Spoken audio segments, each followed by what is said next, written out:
Welcome to stone dictation. Dictation 5 second बाद शुरू होगा। Ready, start. के बाद उसके कारणों पर बात होती है। सरकार मामले की तह तक पहुंचने के लिए जांच एजेंसी गठित करती है, मगर उसके बाद शायद ही कभी कारणों के तमाम पहलुओं के आधार पर हादसों से निपटने के लिए कोई व्यापक कार्य योजना बनती है और उसे एक नियमन की तरह देखा जाता है। लगभग सभी दुर्घटनाओं और उनकी जांच रिपोर्ट को एक खास घटना के दायरे में समेटकर देखा जाता है, जबकि सबसे ज़रूरी यह होना चाहिए कि किसी हादसे के बाद उसके कारणों को ध्यान में रखकर भविष्य के लिए ऐसे इंतजाम किए जाएं ताकि वैसा दोबारा न हो। एक अहम पहलू यह भी है कि हमारे यहाँ हादसों के बाद संवेदना जाहिर करने से लेकर सवाल उठाने तक में तो कमी नहीं की जाती, लेकिन उससे बचाव के पूर्व इंतजामों को लेकर शायद ही कभी गंभीरता दिखाई जाती है। यही वजह है कि एहतियाती उपायों की अनदेखी आखिर किसी बड़ी दुर्घटना का कारण बनती है और उसमें जान माल की क्षति होती है। कुछ समय पहले दिल्ली और लखनऊ की दो अलग अलग घटनाओं ने इस मसले पर सरकारी महकमों की उदासीनता और लापरवाही की एक अघोषित तौर पर चलती रहने वाली उस व्यवस्था को उजागर किया जो ऐसे हादसों की मूल वजह है। दरअसल दिल्ली के मालवीय नगर इलाके में एक इमारत में लगी आग में फंसने के बाद जहां 21 लोगों की जान चली गई, वहीं लखनऊ के एक कोचिंग संस्थान में इसी तरह की घटना में 15 विद्यार्थियों की मौत हो गई। निश्चित तौर पर इसके लिए उन इमारतों के प्रबंधन की जवाबदेही बनती है, लेकिन सवाल है कि जिन लापरवाहियों या खामियों की वजह से वे भयावह हादसे हुए, उनकी जांच करने और नियमों का पालन सुनिश्चित करने की जिम्मेदारी किसकी थी। कायदे से इसके लिए उन सरकारी महकमों और अधिकारियों को जिम्मेदार ठहराया जाना चाहिए जिनका दायित्व है कि वे समय समय पर इमारतों में अग्निशमन से लेकर बचाव इंतजामों की जांच करें।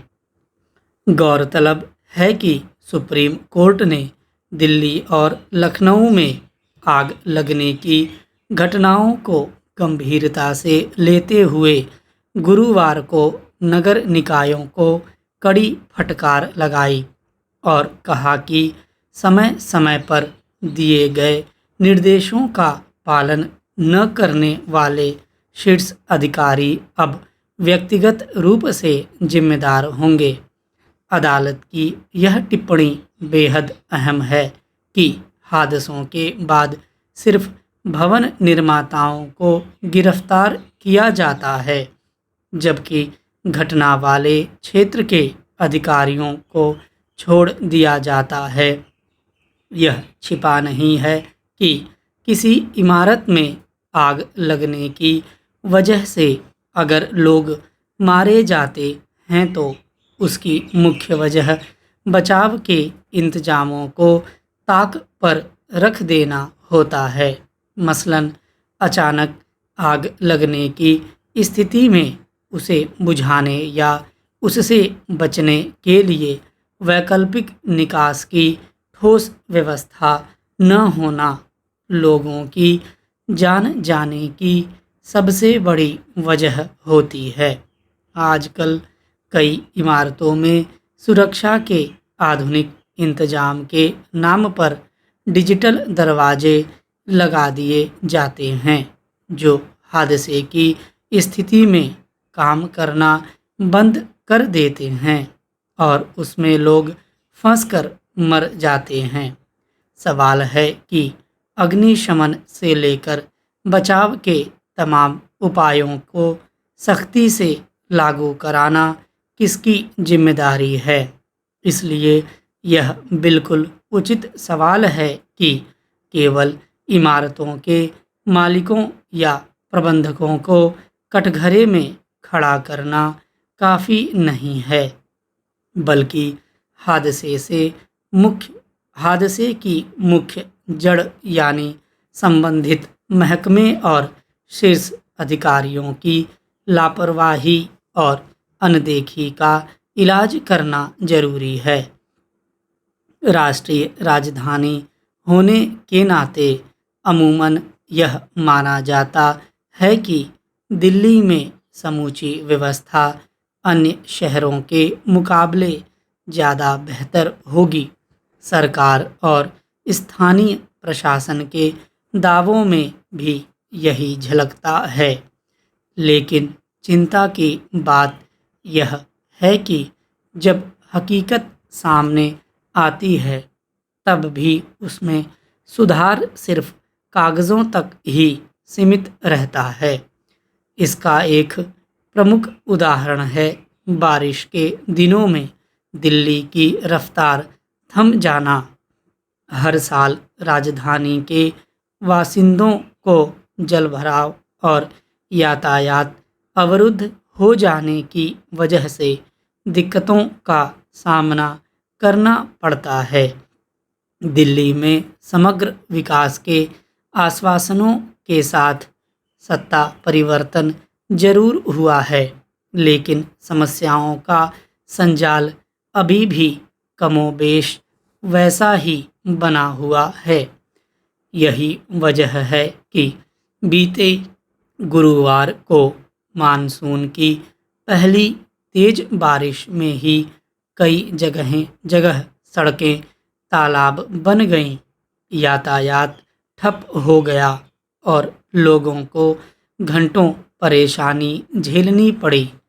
सवाल है कि बरसात से पहले संबंधित महकमों की ओर से जिन पूर्व तैयारियों का भरोसा दिलाया जाता है, वे समय आने पर कहाँ गायब हो जाती हैं।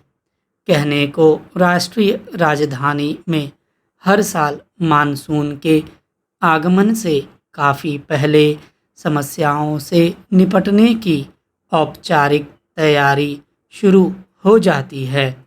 इसके तहत मुख्य रूप से छोटे बड़े नालों और सड़क किनारे जल निकासी के लिए बनी नालियों की सफाई करनी होती है, मगर इन तैयारियों का अधिकांश कार्य कागज़ों तक ही सीमित रहता है। जाहिर है कि सरकार का जोर व्यवस्था को सुधारने पर कम और दावों पर ज़्यादा रहता है।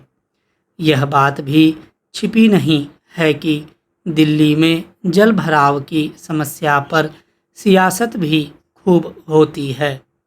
इस बार भी सत्ता पक्ष की ओर से दावा किया जा रहा है कि पिछली सरकार के कार्यकाल के मुकाबले जलभराव का संकट काफ़ी कम हुआ है। वहीं विपक्ष का कहना है कि 2-3 चिन्हित स्थलों को छोड़कर बाकी जगह का हाल जस का तस बना हुआ है। ऐसे में ज़रूरी है कि सरकार तुलनात्मक सुधार का हवाला देकर अपनी पीठ थपथपाने के बजाय समस्या की गंभीरता पर ध्यान केंद्रित करे और लापरवाही बरतने वाले अधिकारियों की जवाबदेही तय की जाए, ताकि लोगों को बारिश में किसी तरह की परेशानी न झेलनी पड़े। स्टॉप।